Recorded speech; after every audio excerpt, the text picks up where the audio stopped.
Di bawah panji kebesaran Majapahit, kekuasaan adalah satu-satunya dewa, dan cinta hanyalah kelemahan yang rapuh. Ini adalah kisah tentang pilihan yang mustahil, tentang harga yang harus dibayar oleh kesetiaan, dan tentang kebenaran yang datang terlambat. Kami memulai kisah dari ambang kehancuran, dari sebuah kerajaan kecil yang berjuang mempertahankan nyawanya di hadapan kekuatan Majapahit yang tak terukur. Inilah Putri Ratnawati, wanita dengan mata cerdas yang menukar identitas, menukar kemewahan, dan yang pada akhirnya menukar hatinya. Inilah Raden Jayanagara, putra mahkota dengan wajah keras dan jubah merah marun, yang tumbuh tanpa kepercayaan. Ia tak mengira ia menemukan cahaya, namun justru ditenggelamkan oleh bayangan kebohongan yang paling sempurna. Mereka bersatu di atas fondasi tipu daya, dan berpisah karena kebenaran yang datang menusuk lebih tajam daripada pedang di medan perang. Kerajaan Chandradipa berdiri di ambang kehancuran, tercekik oleh ancaman politik yang tak terhindarkan dari Majapahit. Di ruang singgasana yang remang-remang, Putri Ratnawati menerima takdir yang kejam. Ia harus menanggalkan kebaya beludru mewah dan kemuliaan garis keturunannya. Ia harus menyamar sebagai pelayan sunyi di jantung musuh, di dalam istana Majapahit yang megah, yang didominasi oleh batu bata, merah kuno dan pilar besar yang terasa dingin. Tugasnya sangat jelas, memata-matai Raden Jayanagara, putra mahkota yang dikenal berwibawa namun bersikap dingin.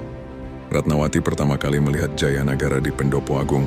Pria itu, dengan beskap sutra merah marun dan emas yang elegan, serta wajah keras yang mencerminkan isolasi, memancarkan aura ketidakpercayaan yang mendalam. Ratnawati segera menyadari bahwa Jayanagara bukanlah tiran yang mudah, melainkan target yang terisolasi secara strategis. Aku harus menemukan celah retakan pada pertahanan esnya, batin Ratnawati, menjaga agar matanya tetap dingin dan fokus.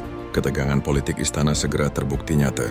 Ratnawati menjadi saksi bisu upaya keji yang diatur oleh faksi saudaranya untuk mencelakai putra mahkota. Saat melihat jebakan disiapkan di bawah permadani di koridor, instingnya mengambil alih.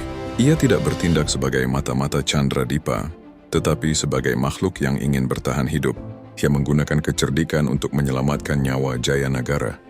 Berdalih kecerobohan pelayan, Ratnawati merasakan adrenalin menderu saat Jayanagara menatapnya tajam. Matanya menyelidik namun menyimpan tanda tanya yang tak terucapkan. Ia lolos, tetapi ia tahu bahwa ia telah menarik perhatian Jayanagara.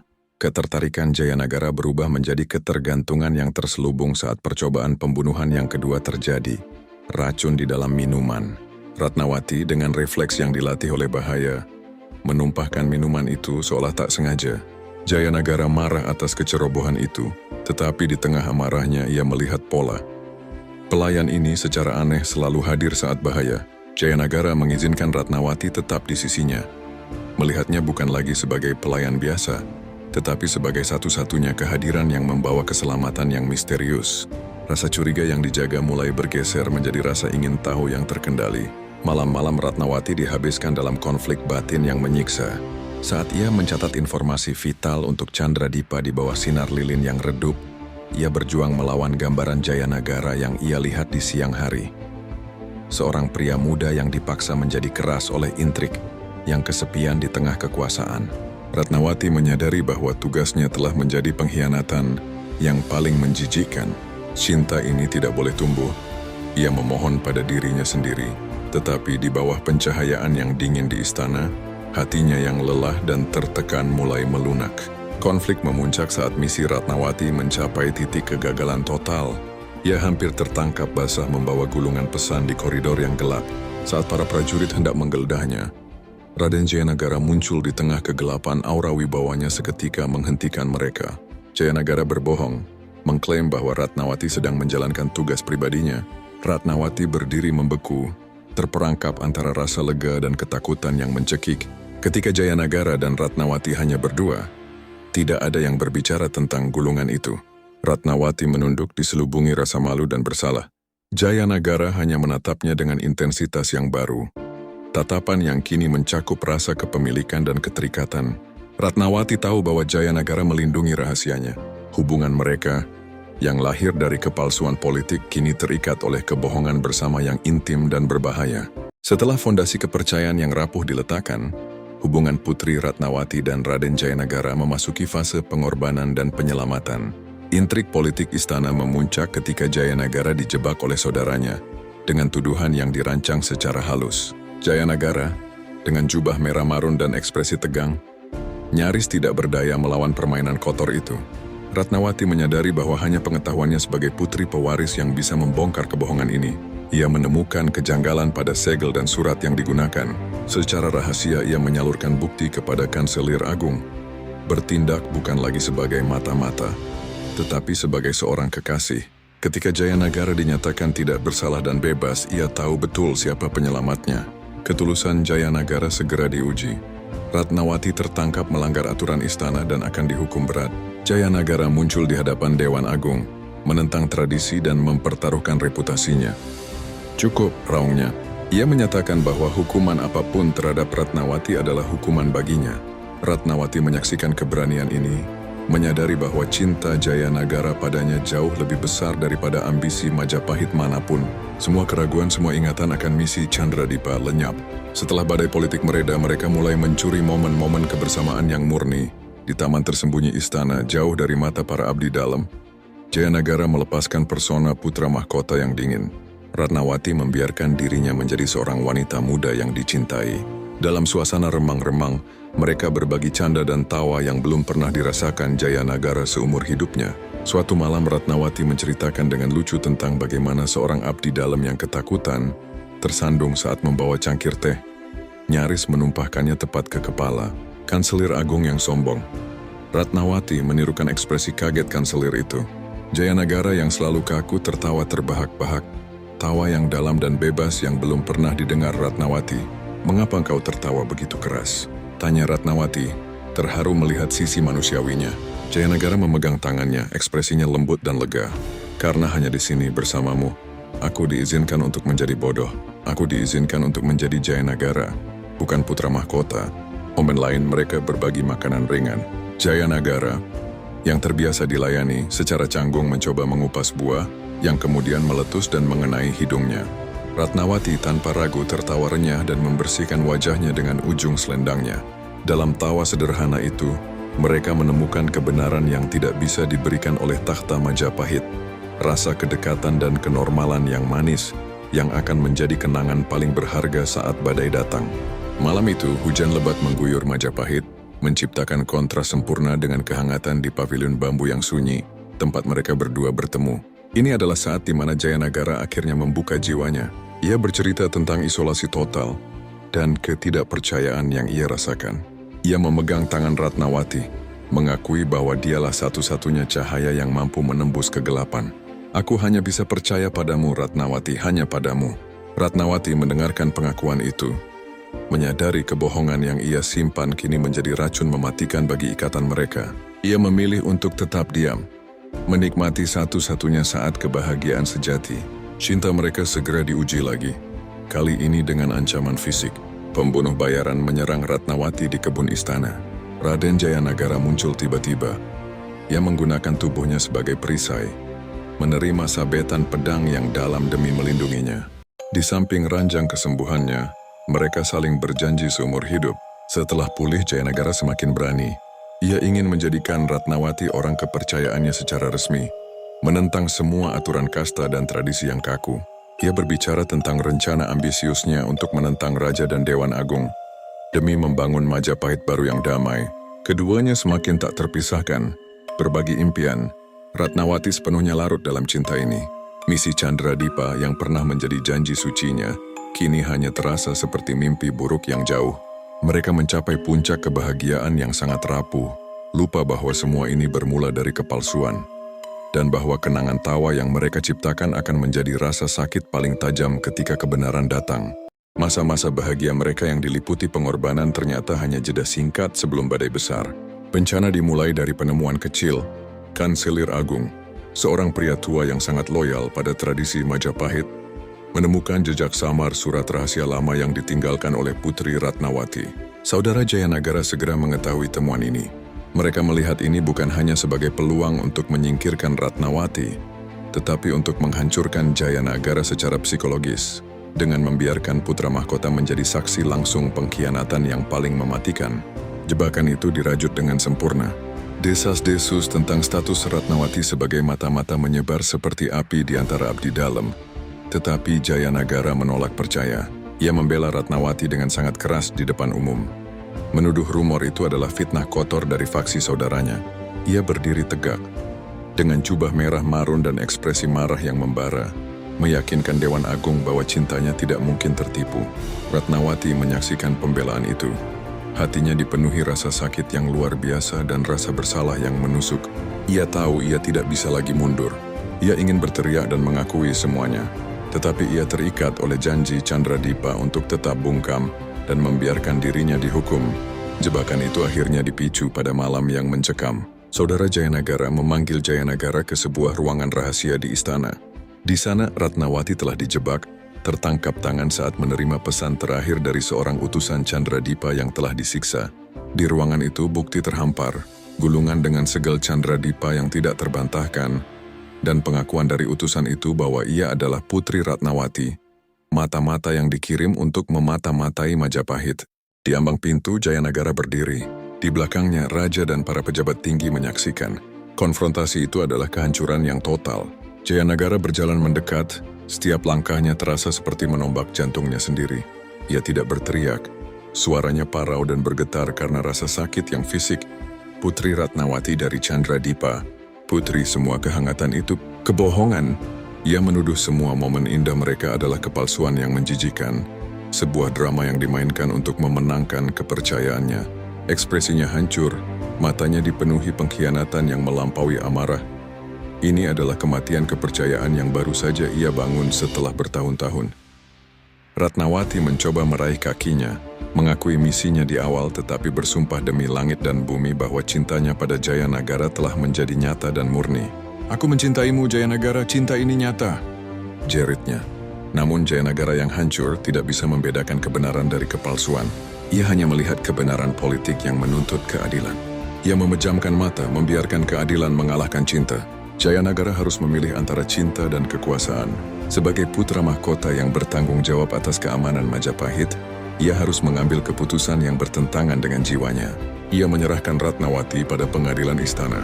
Hati Ratnawati patah tetapi ia menerima takdirnya. Tahu ia harus membayar harga atas cinta terlarang yang ia tanam di atas dasar kebohongan. Setelah sidang formal yang singkat, raja yang murka menjatuhkan hukuman mati. Meskipun Jayanagara telah menyerahkan Ratnawati pada hukuman, cinta itu menolak untuk mati. Ia tidak bisa tidur. Hatinya dilanda perang antara raja dan kekasih. Ia membenci Ratnawati karena mengkhianatinya, tetapi ia tidak bisa membayangkan dunia tanpanya. Ia memutuskan untuk melakukan pengkhianatan tertinggi terhadap Majapahit demi cintanya. Secara diam-diam di tengah malam yang dingin ia mendekati raja, memohon dengan tulus agar hukuman mati Ratnawati diubah. Jayanagara mempertaruhkan posisinya, bahkan keselamatannya, hanya untuk memastikan wanita yang telah ia hukum itu tetap hidup. Ia adalah pria yang menghukum cintanya secara publik, tetapi menyelamatkan jiwanya secara rahasia. Berkat permohonan Jayanagara yang menyayat hati, raja mengabulkan perubahan hukuman. Hukuman mati Putri Ratnawati diringankan menjadi hukuman pelayan seumur hidup di Istana Majapahit. Ratnawati hidup. Tetapi kehadirannya di istana adalah pengingat abadi bagi Jayanagara akan pengkhianatan dan cinta yang gagal. Istana Majapahit dengan pilar batu besar yang megah dan pencahayaan yang dingin, kini menjadi penjara bagi hati keduanya. Jayanagara harus menjalani setiap hari melihat wajah wanita yang ia cintai, tetapi tidak bisa ia percayai, dan yang kehadirannya terus memicu perang dingin di antara ia dan faksi saudaranya. Ratnawati meskipun telah selamat dari kematian, tidak menemukan kedamaian. Ia tahu bahwa keberadaannya, dengan beban rahasia dan cinta yang menghancurkan, hanya akan menjadi siksaan abadi bagi Jayanagara. Ia memutuskan untuk melakukan pengorbanan terakhir, yang jauh lebih menyakitkan daripada kematian. Ia meminta seorang pelayan yang bersimpati untuk memberinya ramuan pelupa kuno. Ramuan itu adalah racun bagi ingatan kemampuan untuk menghapus sepenuhnya semua kenangan tentang misinya, pengkhianatan, dan cinta besarnya pada Jayanagara. Jayanagara mengetahui rencana ini tetapi ia membiarkannya. Ia menyadari bahwa lupa adalah satu-satunya perpisahan sejati yang akan memberikan kedamaian kepada Ratnawati. Itu adalah penerimaannya yang menyedihkan. bahwa cintanya tidak bisa menyelamatkan kebahagiaan mereka. Setelah meminum ramuan itu, sebuah perubahan drastis terjadi. Ratnawati kini adalah pelayan biasa, tanpa beban masa lalu, tanpa beban kebohongan. Dan yang paling menyakitkan, tanpa ingatan sedikit pun tentang Raden Jayanagara. Ia menjalani hari-harinya dengan tenang dan mekanis. Sementara itu, setelah intrik politik mereda, Jayanagara akhirnya naik takhta menjadi Raja Majapahit. Ia adalah penguasa duduk di singgasana kosong, sebuah singgasana emas yang megah tetapi dingin. Kekuasaan yang ia dapatkan terasa hampa karena ia dikelilingi oleh kesepian. Siksaan Jayanagara terjadi setiap hari. Ia harus berpapasan dengan Ratnawati di koridor istana yang panjang dan suram. Ratnawati akan menunduk sopan dan wajahnya kosong tanpa emosi saat bergeser memberinya jalan. Jayanagara harus menyaksikan Ratnawati melakukan tugas-tugas domestik yang ia anggap hina. Ada momen ketika ia melihat dari jendela tinggi kamarnya, Ratnawati sedang membersihkan tanaman bunga di pavilion, menyentuh kelopak bunga dengan kelembutan yang dulu pernah ia sentuh. Ada pula momen di pagi hari, Ratnawati menyapu lantai batu di halaman istana. Jayanagara adalah hantu yang melihat masa lalunya sendiri. Ia adalah raja yang dikelilingi oleh kekuasaan, tetapi dihukum untuk menyaksikan kebahagiaannya yang amnesia. Jayanagara tidak bisa lagi menanggung penderitaan ini. Ia tahu bahwa Ratnawati tidak pernah bisa menemukan kedamaian yang sejati selama ia terjebak dalam sangkar emas istana Majapahit. Dalam tindakan pengorbanan yang paling halus dan paling menyakitkan, Raja Jayanagara membuat keputusan akhir. Secara diam-diam tanpa diketahui pejabat istana, ia mengatur pemindahan Ratnawati. Ia mengirim Ratnawati keluar istana, ke sebuah desa kecil dengan identitas baru. Ratnawati menetap, namun cinta Jayanagara adalah siksaan. Sesekali ia akan meninggalkan istana pada malam hari, menyamar sebagai rakyat jelata, dan pergi ke desa yang tenang itu. Ia hanya berdiri di kejauhan, di balik pohon besar melihat kehidupan baru Ratnawati. Ia melihat Ratnawati tersenyum tulus, senyum yang hilang sejak ia menjadi mata-mata. Ia melihat Ratnawati berinteraksi dengan penduduk desa yang tulus mencintainya. Ia bahkan melihat Ratnawati berjalan bersama pria lain yang kini menjadi suaminya, pria yang mencintainya dengan sederhana tanpa intrik politik. Ratnawati tidak mengingat Jayanagara, tetapi ia telah menemukan kedamaiannya, dan ini adalah satu-satunya hadiah dan hiburan bagi sang raja. Raja Jayanagara yang mencapai puncak kekuasaan jatuh sakit dan meninggal di istananya sendirian. Ia meninggal sebagai raja yang paling berkuasa, tetapi yang hatinya paling hampa, meninggalkan cinta yang tak bisa bersatu. Sementara itu, jauh dari tembok batu merah Majapahit, Ratnawati menjalani hidupnya yang damai, diselamatkan oleh lupa. Ia hidup dalam tenang, tanpa ingatan sedikit pun tentang putra mahkota yang mengorbankan segalanya demi menjaga nyawanya dan kedamaiannya. Inilah akhir yang ironis. Kedamaian didapatkan melalui hilangnya ingatan, sementara kebenaran membawa penderitaan abadi. Ini adalah kisah yang ditulis bukan dengan tinta emas kemenangan Majapahit, melainkan dengan air mata pengorbanan yang sunyi. Ratnawati, sang mata-mata yang menjadi kekasih, akhirnya menemukan kedamaian, tetapi harga yang ia bayar adalah kehilangan ingatan total. Ia hidup tenang di desa, dikelilingi oleh cinta yang sederhana, tanpa pernah tahu bahwa ia pernah dicintai oleh putra mahkota Raden Jayanagara yang menentang takdir demi nyawanya. Ia adalah sebuah jiwa yang telah dihapus dari kepingan sejarah cintanya sendiri. Hidup dalam berkah kebodohan. Ia selamat, tetapi cinta sejatinya hilang selamanya. Di sisi lain, Raja Jayanagara, pria yang memilih kebenaran politik di atas kebenaran hatinya, meninggal di singgasana megah, sendirian dan dikelilingi oleh bayang-bayang. Ia adalah raja yang paling berkuasa, tetapi hatinya menjadi singgasana kosong, tempat cinta Ratnawati seharusnya bersemayam. Ia hidup dan meninggal membawa memori yang lengkap dan menyakitkan. Ia mengingat setiap ciuman, setiap pengorbanan, dan setiap detik pengkhianatan. Ia memilih kebenaran, dan kebenaran itu membunuhnya dalam kesendirian. Tragedi abadi mereka mengajukan sebuah pertanyaan yang menggetarkan sanubari. Manakah pengorbanan yang lebih besar? Apakah pengorbanan Jayanagara yang memilih untuk hidup dalam siksaan ingatan abadi demi memastikan kekasihnya mendapatkan kedamaian melalui lupa? Ia memilih untuk membawa semua rasa sakit, semua nostalgia, semua penyesalan, dan semua cinta yang tak terbalas hingga napas terakhirnya. Ia adalah pahlawan yang tidak pernah diakui, Seorang raja yang menukar kebahagiaan pribadinya dengan kesadaran pahit? Atau apakah pengorbanan Ratnawati yang rela menghapus dirinya sendiri dari kisah cinta yang begitu hebat demi mengakhiri penderitaan pria yang ia cintai? Ia meninggalkan identitas dan jiwanya yang pernah mencinta, menukar api gairah dan bahaya dengan ketenangan yang hampa. Ia memilih lupa, dan dengan demikian ia memutus rantai penderitaan. Tetapi ia juga menghapus semua bukti bahwa cinta sejati pernah ada di antara mereka. Putri Ratnawati hidup damai dalam ketidaktahuan, sementara Raden Jayanagara meninggal dalam kesadaran yang menyakitkan. Kisah mereka adalah pengingat bahwa terkadang harga dari kebenaran jauh lebih mahal daripada kebohongan yang paling sempurna. Kisah cinta Majapahit yang menghancurkan ini tidak boleh berhenti di sini. Kami mengajak Anda untuk menjadi bagian dari diskusi abadi ini. Tulis di kolom komentar sekarang juga. Siapa yang menurut Anda paling menderita di cerita ini? Jayanagara yang mengingat segalanya, atau Ratnawati yang melupakan semuanya? Apakah Anda akan memilih kebenaran yang menyakitkan atau kedamaian yang hampa? Bagikan pendapat Anda dan biarkan perdebatan ini menggemakan kisah cinta tragis di Majapahit. Jika narasi yang syarat intrik, pengorbanan, dan cinta yang menghancurkan ini telah menggetarkan hati, Anda jangan lewatkan petualangan selanjutnya. Subscribe ke channel kami sekarang juga. Aktifkan notifikasi agar Anda menjadi yang pertama mengetahui kisah-kisah legendaris Nusantara lainnya yang penuh intrik, pengkhianatan, dan pengorbanan yang mendebarkan. Dukunglah kami untuk terus menghidupkan legenda-legenda Nusantara.